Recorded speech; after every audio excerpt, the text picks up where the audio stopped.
All right. So I am Jen, and this is the Spring Finish to Fall PR workshop. Maybe this is going to let me present.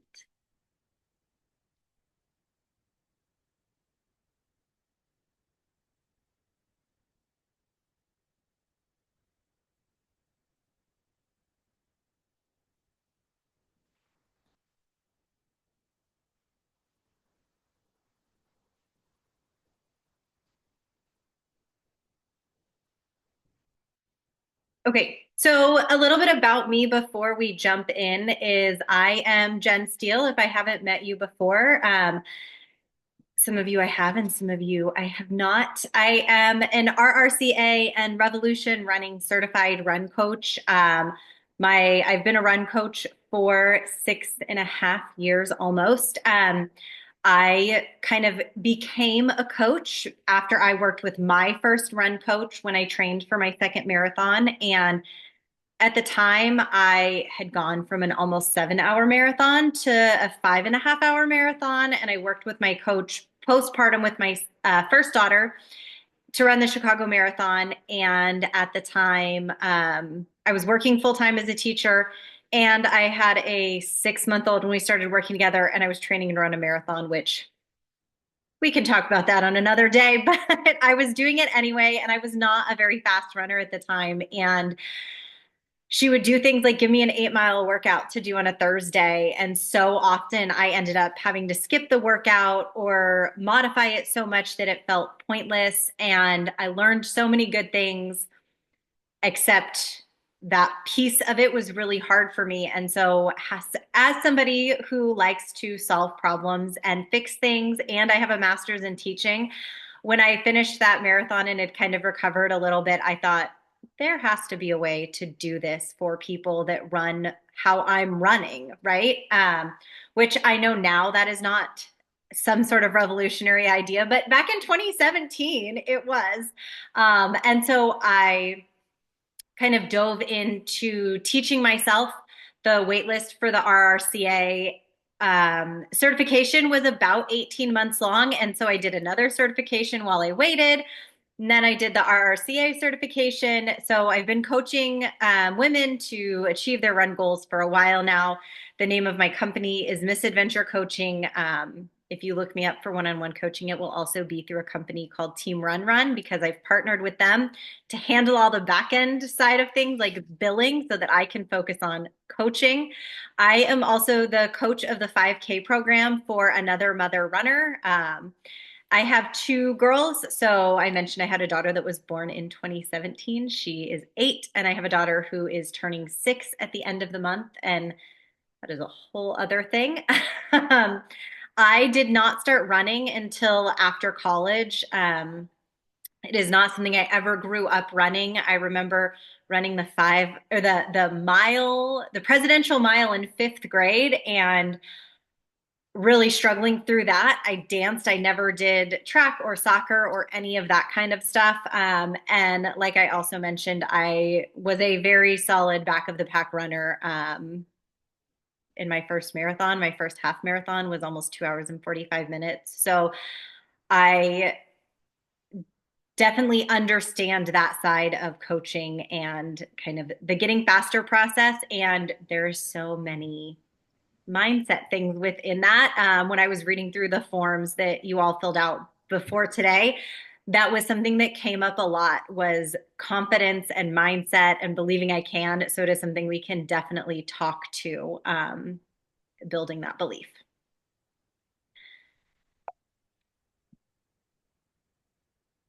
So, oh, real quick in the chat, if you will tell me a little bit about you, so your name and um, how your spring race went and what races you have on the calendar, kind of what you're thinking for that.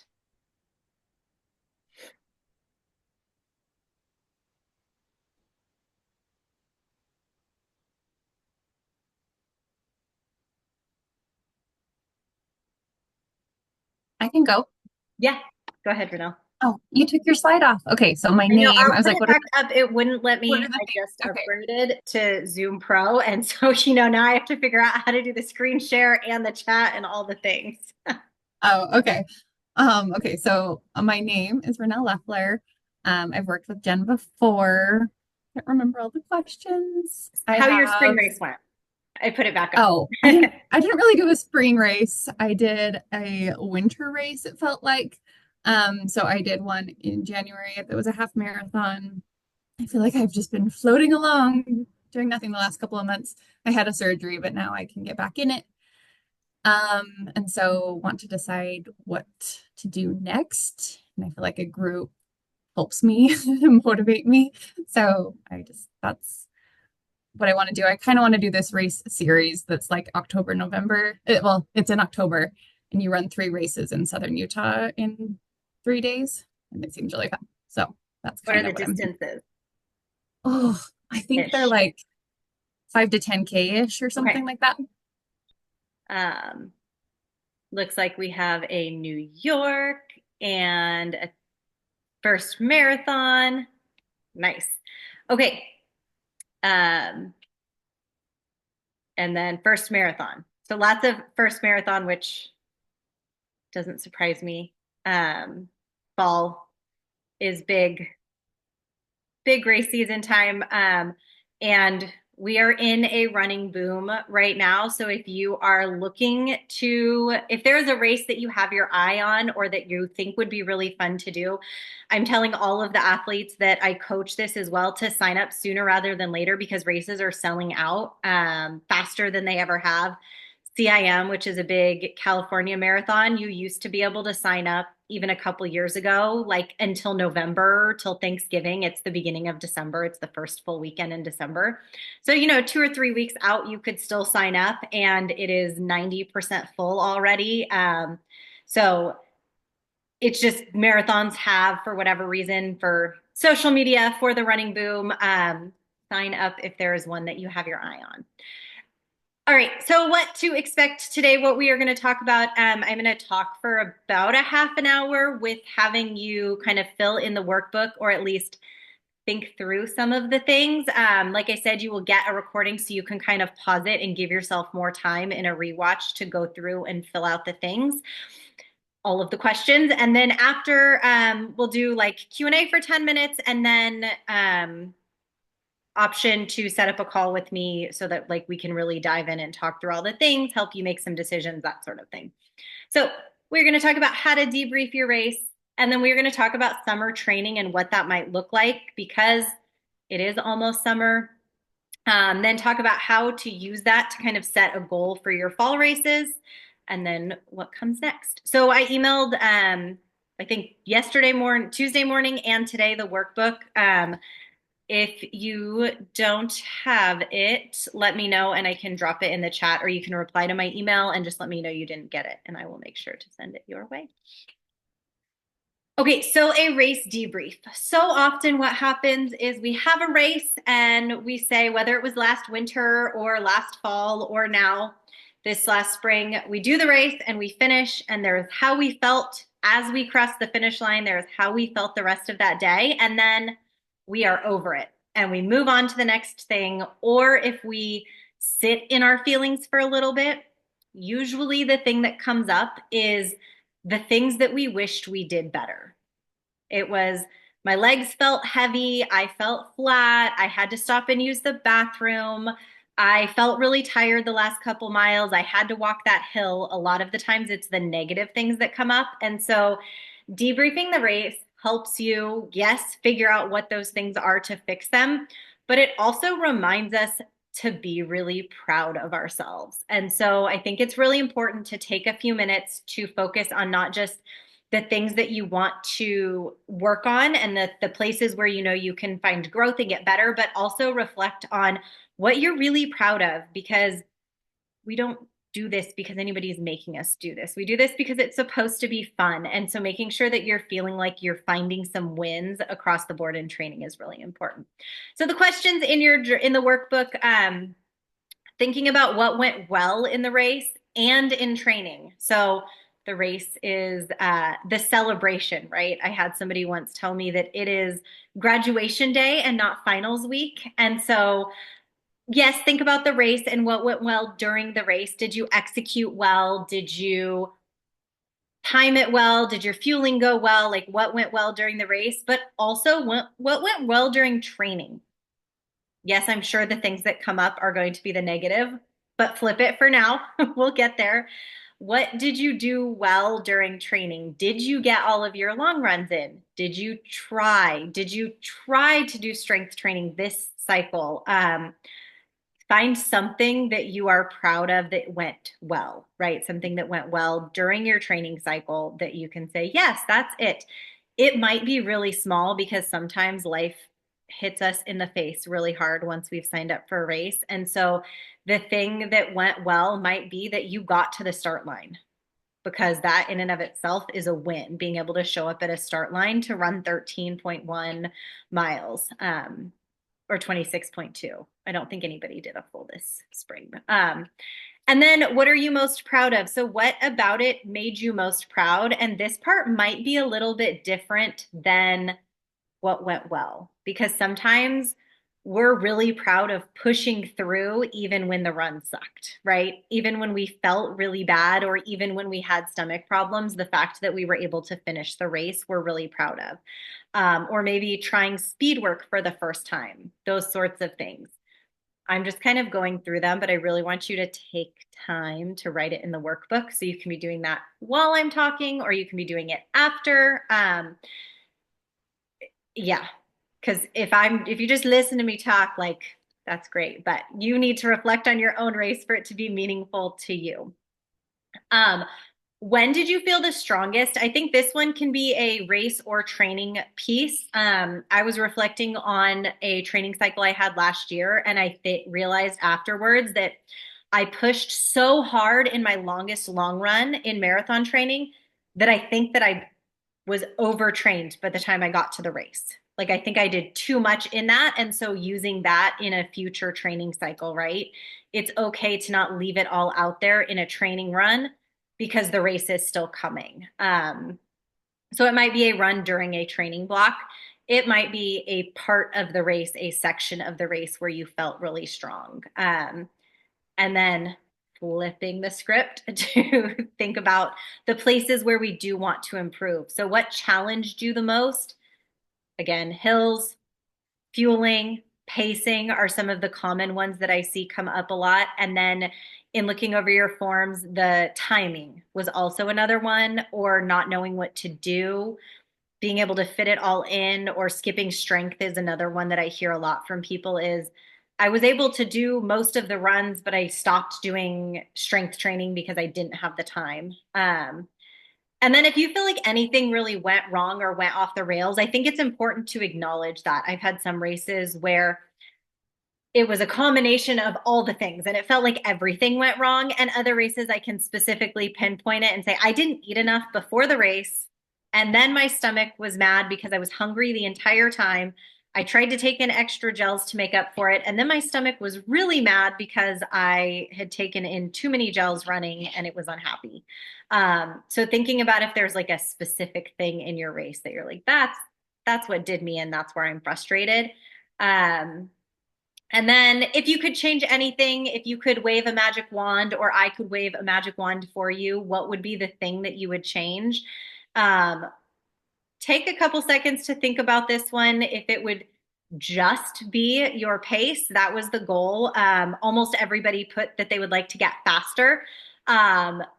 Usually it's faster and you want to get faster and you want to feel good. You want to get faster and you don't want to feel like you're dying in the last 3 miles of a half marathon.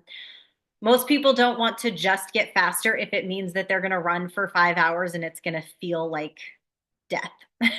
And so thinking about what that might be for you. And then kind of your takeaway would be to circle or highlight at least one win and at least one area where you want to find growth. So what do you want to work on and what was something you're really proud of or a win that you had over the course of the training cycle?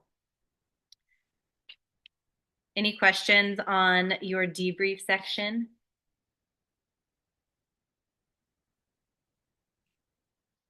Perfect. What? Okay.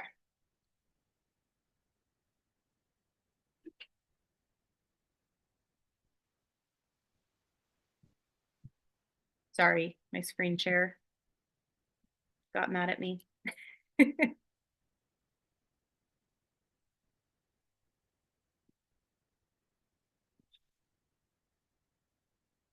All right, we're going to start and try it again.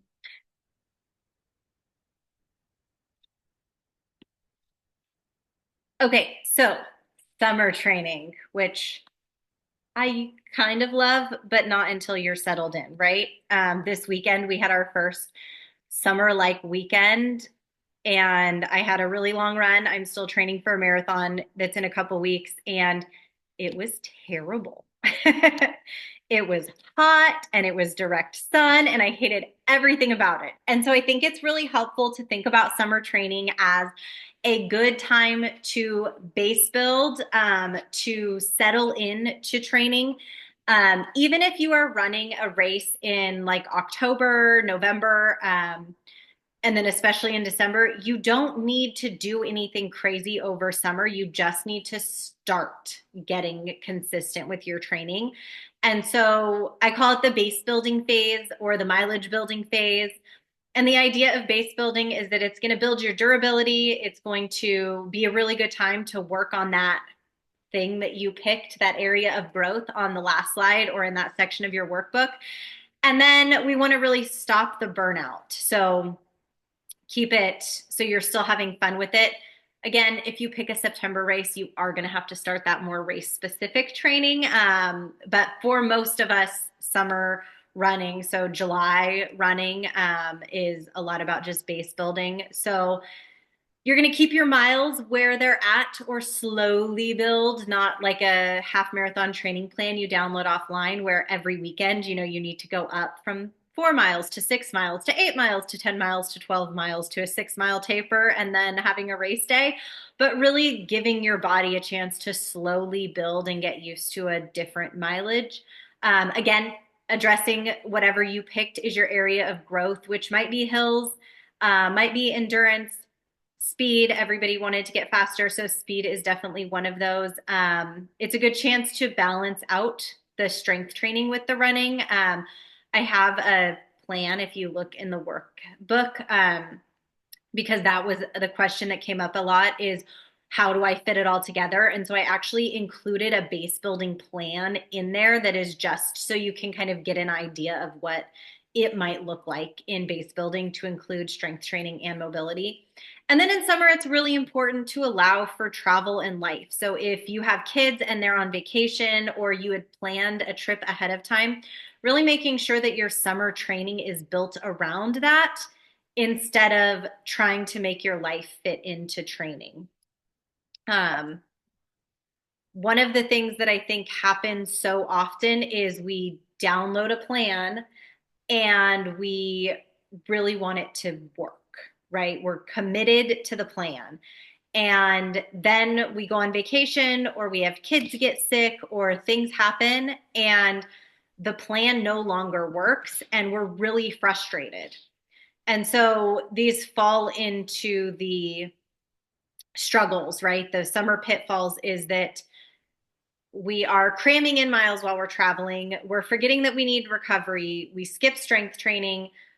Every week looks the exact same, and we don't do any intensity. So it's just a lot of easy miles, which a lot is fine.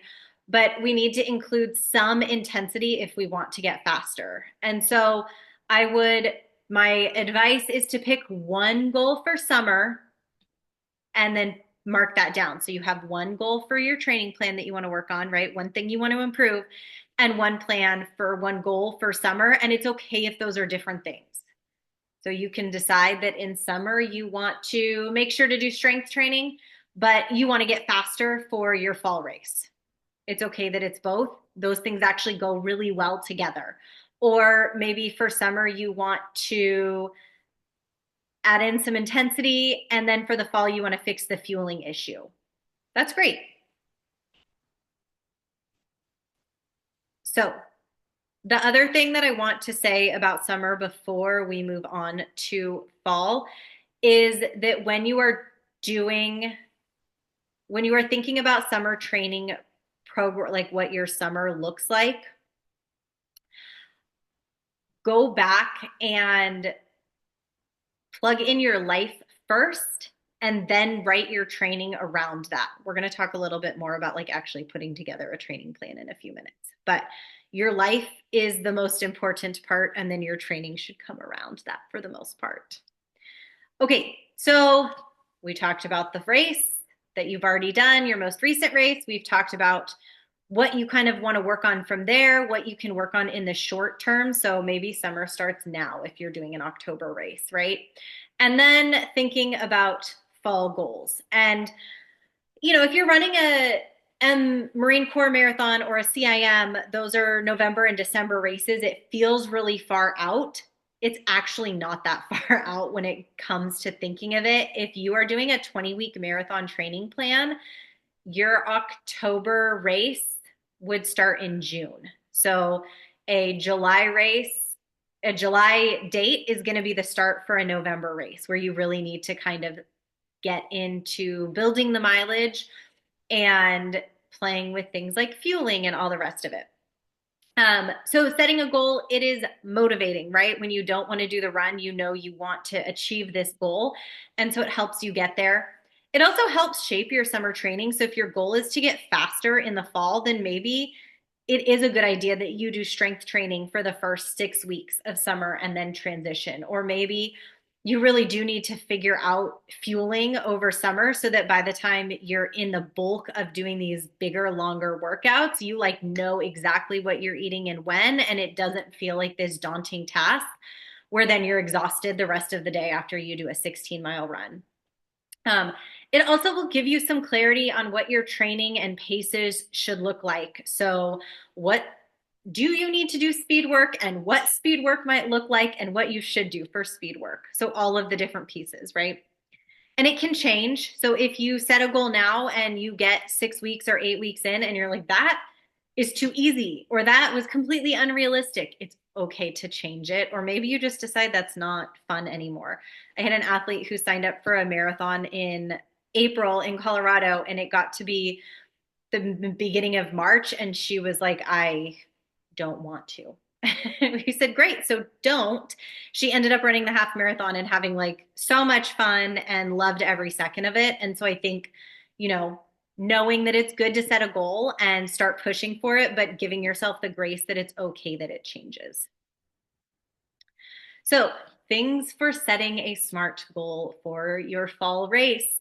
Um, the first one, because we are not elite runners, this is not what we eat and breathe and sleep, is making sure that it fits your schedule. So if you know that you have a really busy work schedule or a crazy summer with travel that goes all the way until Labor Day, but you want to do an October marathon and you want to PR that marathon, really looking at your schedule to see if you're going to be able to put in the training for that. It is not fair to you to set a big goal that you're really excited about and then try and make it fit in the schedule and constantly feel like you're falling short and then showing up at the race and not being able to do it because you couldn't do the training. And so just really making sure that your training can match the goal that you want to have. The other pieces of it is I like to have A, B, and C goals for my athletes. And so like a realistic stretch. It feels a little scary. If the day is not your day, you probably can't achieve it, but that's okay. If you set a goal that is I just want to finish it, and it's your 15th half marathon, and you did one recently, you probably need to be challenging yourself a little bit more and finding the thing that makes you happy. And it doesn't have to be time based. It's okay if your goal is to finish the half marathon with a smile on my face. I worked with a runner once, and her goal was to finish a half marathon and have pictures at the end where she didn't look like she was dying. And so it's not that it can't be to finish it, but give it something else where you're challenging yourself a little bit mentally or physically in some regard. Um, it should also be meaningful and exciting to you. So it doesn't have to be to get faster just because that's what you see on social media all the time. So, what is it that feels meaningful for you or feels exciting for you? I was at a conference and the speaker one time said to chase butterflies, and that always stuck with me. I think it's a really good way to know if you're on the right track with a goal. Like, does it give you a little bit of butterflies? Because if it does, that probably means you're on the right path. And the last point kind of goes to the first point is that it is supported by what you're able to do during the summer. And so I think using this a little bit as a checklist of what you want is good. The other piece of it that I would say is to get really specific. So not just to PR your half marathon, but what time does that look like? A lot of times athletes will say, well, I want to PR my half. They say, okay, great. What's your PR? It's 2:14. They said, okay, so are you fine if it's like a 2:13:48, right? Like, is that, because it is a PR, or do you really want like a 2:09, or are you looking for sub two? And after some conversation, it'll come out that they're actually really would like to get closer to a 2 hour half marathon. And so it's okay to have the really big, scary goal. And so kind of thinking through what all those things might look like and then going through this as a checklist like, okay, it does not meet all of these different things. So in your workbook, and I'm actually going to bring this up, I think, in a second, you're going to identify, or when you have time, what the next training block is going to look like, and then set up a timeline with key milestones. So what your cutback weeks are, what your tune-up race is, when you know you're traveling, all of those different pieces of the puzzle for you. So I am going to switch. Maybe it'll let me switch to this one. All right. While I'm switching screen shares, do you have any questions on these pieces? Okay. Bye for now. I'm just going to quickly show what the training plan that I included in looks like. You have this in your workbook. Summer running, goal setting. Okay. Like I said, I really do recommend sitting and going through this and using my voice like a guide. So I included a just very simple kind of 8-week base building plan. Gives you a workout, a speed workout every week. It gives you strength workout, just a general, the do this on this day. It includes a mobility day, long runs. This can all be modified as needed. A little bit of intensity here as you've gotten into it. It is not for everybody. Like I said, if you need it modified, please reach out. And then I gave you this monthly planning calendar. And so if you are taking a pre-made training plan that you found online or something, I recommend modifying it so that it plugs into what you are doing in your life and what you have going on, because that is where we fall into the trap of it not being perfect and getting really frustrated that we have messed things up and not knowing where to go back. And so kind of picking a plan that matches and plugging in all of those other life events that you have are really, really important. Okay. And then the last piece is to work through an actual action plan. And so you have a one page in the workbook that really kind of narrows it in. So what are the key takeaways from your race? What are you going to focus on for the summer? And what is your fall goal? And then turning that into a plan or using that to find a training plan that will work for you and your life. If you, like I said, I am happy to offer anybody who signed up for this workshop a one-on-one call where we can kind of talk through your reflection and I can help you kind of either narrow down your focus, help you find what a good goal might be for your fall race, talk through different race options with you and timing with your life. All of those things I'm happy to do. And then if you are really excited and you don't know what to do next, I am also happy to point you in the direction of a training plan. If you want a pre-made one, there are a couple of coaches that I know that offer really amazing ones. I offer also custom training plans. I have a few spaces on my roster for one-to-one athletes, and my group training program, the Run Strong Training Club, is opening soon for enrollment, which is for half and full marathoners. And you get a community of other women doing races around the same time and doing the same distance. And you get a lot of really good resources in that. And it's at a more affordable price than you would get for somebody in one-to-one coaching with my level of experience. So if you need help with any of those things, I am here. If you want to talk more about coaching, I am here. My email and my handle are there. And like I said, you should have an email from me with all of the things.